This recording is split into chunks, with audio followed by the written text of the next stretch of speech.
പ്രൊഡക്റ്റിൽ നമുക്ക് ഭയങ്കര കോൺഫിഡൻസ് ഉണ്ട്, പക്ഷേ ആളുകളുടെ മുമ്പിൽ, കസ്റ്റമേഴ്സിന് മുമ്പിൽ പ്രസൻറ്റ് ചെയ്യുന്ന സമയത്ത് ഒരു അക്സെപ്റ്റൻസ് കിട്ടുന്നില്ല എന്നുള്ളത് പലരുടെയും ഒരു പ്രശ്നമാണ്. പലപ്പോഴും നമ്മൾ മനസ്സിലാക്കേണ്ട ഒരു കാര്യം എന്താ വെച്ചാൽ, നമ്മളുടെ പ്രൊഡക്റ്റിനെ കാണുന്ന പോലെയല്ല നമ്മുടെ കസ്റ്റമേഴ്സ് നമ്മുടെ പ്രൊഡക്റ്റിനെ കാണുന്നത്. ചുരുക്കി പറഞ്ഞാൽ നമ്മൾ വിൽക്കുന്നതല്ല അവർ വാങ്ങുന്നത്. എപ്പോഴും ഈ ഒരു കാര്യം നമ്മൾ ശ്രദ്ധിക്കേണ്ടതുണ്ട്. നമ്മളുടെ പ്രൊഡക്റ്റിന് 2 ടൈപ്പിലുള്ള ഗുണഗണങ്ങളുണ്ട്. ഒന്ന് ഫീച്ചേഴ്സ് എന്ന് പറയാം, മറ്റേത് ബെനിഫിറ്റ്സ് എന്ന് പറയാം. ഫീച്ചേഴ്സ് എന്ന് പറയുമ്പോൾ അത് പ്രൊഡക്റ്റിൽ ഫോക്കസ് ചെയ്തിട്ടുള്ള കാര്യങ്ങളാണ്, പ്രൊഡക്റ്റിൻ്റെ ക്വാളിറ്റീസാണ്, പ്രൊഡക്റ്റിൻ്റെ ഡയമെൻഷൻസ്, പ്രൊഡക്റ്റിൻ്റെ മെറ്റീരിയൽ ക്വാളിറ്റി, അതേപോലെ അതിൻ്റെ ഫീച്ചേഴ്സുകൾ ഒരുപാട് നമുക്ക് സ്പെസിഫിക്കേഷൻസ് ആയിട്ട് നമുക്ക് പറയാൻ പറ്റും. എന്നാൽ ഇതിൽ നിന്നും വ്യത്യസ്തമായിക്കൊണ്ട് കസ്റ്റമറിൻ്റെ വ്യൂ പോയിന്റിലുള്ള അതിൻ്റെ ഗുണഗണങ്ങളാണ് നമ്മൾ ബെനിഫിറ്റ്സ് എന്ന് പറയാം. പലപ്പോഴും ബിസിനസ്സിലേക്ക് ഇറങ്ങുന്ന സമയത്ത് നമ്മൾ സെല്ല് ചെയ്യുന്ന പ്രൊഡക്റ്റിൻ്റെയും സർവീസിൻ്റെ ഒക്കെ ഫീച്ചേഴ്സിലായിരിക്കും നമുക്ക് കൂടുതൽ ഫോക്കസ് ആയിട്ടുണ്ടാവുക.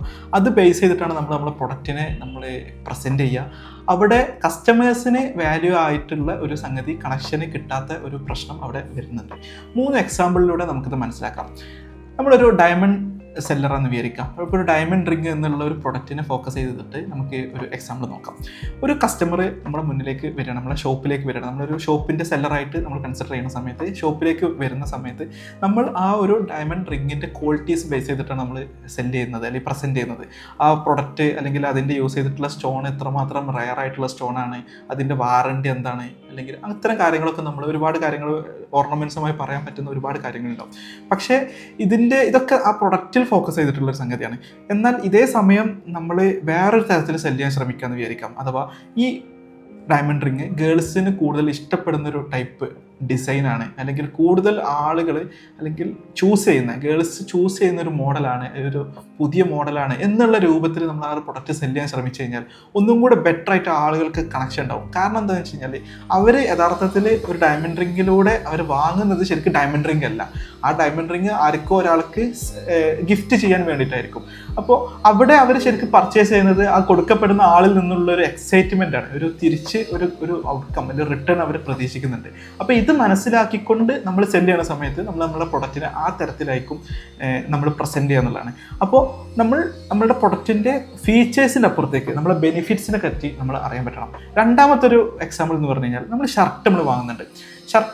യഥാർത്ഥത്തിൽ ഷർട്ടിൻ്റെ ഒരു പ്രൈമറി നീഡ് എന്ന് പറഞ്ഞു കഴിഞ്ഞാൽ എന്താണ്, ശരീരം മറക്കുക എന്നുള്ളതൊക്കെയാണ്. ഷർട്ടിൻ്റെ കുറേ ഫീച്ചേഴ്സും കാര്യങ്ങളും ക്വാളിറ്റിയും കാര്യങ്ങളൊക്കെ ഉണ്ടാവും. പക്ഷേ നമ്മൾ ഷർട്ടിലൂടെ വാങ്ങുന്നത് നമ്മളുടെ ഒരു സെൽഫ് എക്സ്പ്രഷനാണ്.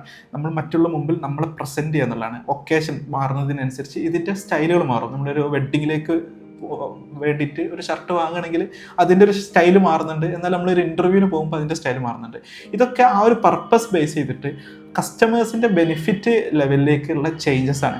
അപ്പോൾ ഒരു ഷർട്ട് സെല് ചെയ്യുന്ന സമയത്ത് നമ്മൾ ഇത് കറക്റ്റായിട്ട് മനസ്സിലാക്കണം. ഇതേ തരത്തിലുള്ള ആളാണ് വാങ്ങിക്കാൻ വരുന്നത് എന്നുള്ളത് മനസ്സിലാക്കിക്കൊണ്ട് അതിൽ ഫോക്കസ്ഡ് ആയിട്ട് നമുക്ക് സെല് ചെയ്യാൻ പറ്റണം.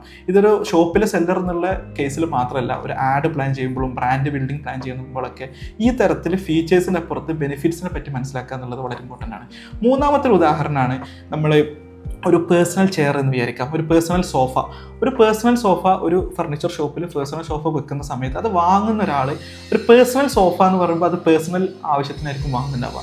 അപ്പം നമുക്ക് അസ്യൂം ചെയ്യാം, ഈ വാങ്ങുന്ന ഒരാൾ ഒരു ഡെയിലി ലൈഫിൽ കുറച്ച് ബിസി ആയിട്ടുള്ള ഒരാളാണ്, അല്ലെങ്കിൽ ലുക്ക് ആൻഡ് ഫീലിൽ ഒരു പ്രൊഫഷണലാണ്, ഒരു വർക്കിംഗ് പ്രൊഫഷണലാണെന്ന് വിചാരിക്കാം. അപ്പോൾ ആളുടെ ലൈഫിൽ രാവിലെ മുതൽ വൈകുന്നേരം വരെയുള്ളൊരു വർക്കിംഗ് ടൈം കഴിഞ്ഞിട്ട് വീട്ടിൽ കുറച്ച് സമയം, ഉറങ്ങുന്നതിന് മുമ്പ് കുറച്ച് സമയം റിലാക്സ് ചെയ്യുക എന്നുള്ളൊരു ആവശ്യത്തിനായിരിക്കും വാങ്ങുന്നുണ്ടാവുക. ആ റിലാക്സേഷൻ ആളുടെ ലൈഫിനെ ബെറ്റർ ആക്കുന്നുണ്ടാവും, ഒരു റിലാക്സിങ് ടൈം എന്നുള്ളത് കിട്ടാൻ വേണ്ടിയിട്ടായിരിക്കും. ഇങ്ങനെ നമ്മൾ അസ്യൂം ചെയ്ത് നോക്കുകയാണെങ്കിൽ ആ കസ്റ്റമറിനെ സംബന്ധിച്ചിടത്തോളം ആ സോഫ എന്ന് പറഞ്ഞാൽ റിലാക്സേഷന് വേണ്ടിയിട്ടുള്ളൊരു മെറ്റീരിയൽ മാത്രമാണ്.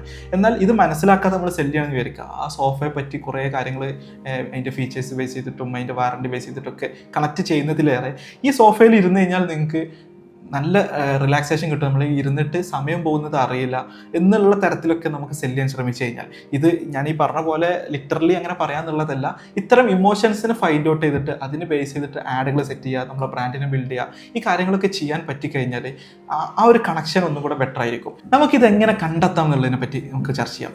3 എക്സാമ്പിൾസ് ആണ്, അല്ലെങ്കിൽ 3 മെത്തേഡ്സുകളാണ് ഞാൻ ഇനി നമുക്ക് സംസാരിക്കാൻ പോകുന്നത്. ഒന്നാമത്തെ മെത്തേഡ് എന്ന് പറഞ്ഞാൽ നമ്മൾ പ്രൊഡക്റ്റിൽ നിന്നും ഡിറ്റാച്ച്ഡ് ആയിക്കൊണ്ട് കസ്റ്റമറിൻ്റെ വ്യൂ പോയിന്റ് നമ്മളെ പ്രൊഡക്റ്റിനെ കാണാൻ ശ്രമിക്കുക എന്നുള്ളതാണ്. നമ്മളെപ്പോഴും ഒരു ആസ് എ ബിസിനസ്മാൻ നമ്മളെ പ്രൊഡക്റ്റിനെ നമ്മൾ കാണുക, നമ്മൾ ആ പ്രൊഡക്റ്റ് സെല്ല് ചെയ്യുന്നു, പ്രൊഡക്റ്റിൽ ഫോക്കസ് ചെയ്തിട്ട് തന്നെ നമുക്ക് കാണാനുള്ളൊരു ടെൻഡൻസി ഡീഫാൾട്ടായിട്ട് നമുക്കുണ്ടാവും. അപ്പോൾ അതിൽ നിന്നും നമ്മൾ ഫോഴ്സ്ഫുള്ളി ഇറങ്ങി ചെല്ലാൻ ശ്രമിക്കണം. ഒരു സോള് നമ്മളെ ശരീരത്തിൽ നിന്ന് ഇറങ്ങി പോകുന്ന പോലെ നമ്മൾ ആ ഒരു POV നിന്ന്, പോയിന്റ് ഓഫ് വ്യൂവിൽ നിന്നും ഇറങ്ങിപ്പോയിട്ട് കസ്റ്റമറിൻ്റെ ചെയറിൽ വന്നിരുന്നിട്ട് നമ്മളതിനെ നോക്കി കാണണം. ഇത് കുറച്ചൊരു ട്രിക്കായിട്ടുള്ള കാര്യമാണ്. പക്ഷേ നമ്മളത് ചെയ്ത് കഴിഞ്ഞാൽ നമുക്കൊന്നും കൂടെ ആ ഒരു പെർസ്പെക്റ്റീവ് ആ പ്രൊഡക്റ്റിൻ്റെ മുകളിൽ നമുക്ക് മനസ്സിലാക്കാൻ പറ്റുന്നതാണ്. രണ്ടാമത് ആസ്ക് വൈ എന്നുള്ളതാണ്. ഒരുപാട് പ്രാവശ്യം വീണ്ടും വീണ്ടും നമ്മൾ വൈ എന്നുള്ളൊരു ക്വസ്റ്റ്യൻ ചോദിക്കുക.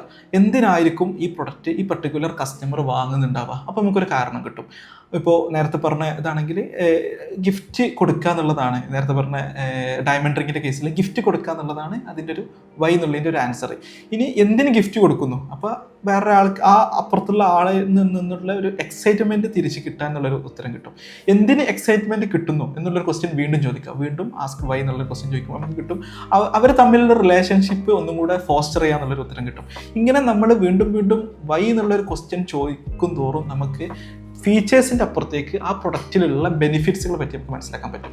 മൂന്നാമത്തെ ഒരു ടെക്നിക്ക് എന്ന് പറഞ്ഞാൽ വരുന്ന കസ്റ്റമേഴ്സ്, ഇപ്പോൾ ഒരു ഷോപ്പോ കാര്യങ്ങളോ അല്ലെങ്കിൽ ഓൺലൈൻ സ്റ്റോറൊക്കെ ആണെങ്കിൽ വന്നുകൊണ്ടിരിക്കുന്ന നിലവിലുള്ള ആക്റ്റീവ് കസ്റ്റമേഴ്സിനോട് ക്വസ്റ്റ്യൻസ് ചോദിക്കുന്നതാണ്. ഫീഡ്ബാക്ക് ഫോമിലൂടെയും ഒക്കെ നമുക്ക് ക്വസ്റ്റ്യൻസ് ചോദിക്കുന്ന സമയത്ത് അവർ ഇത്തരം പ്രൊഡക്റ്റുകൾ എന്ത് ആവശ്യത്തിനാണ് വാങ്ങുന്നത് എന്നുള്ളത് നമുക്ക് അത്തരത്തിൽ സ്ട്രാറ്റജിക്കലി ക്വസ്റ്റ്യനെയർ സെറ്റ് ചെയ്തിട്ട് നമുക്ക് കണ്ടെത്താൻ പറ്റും.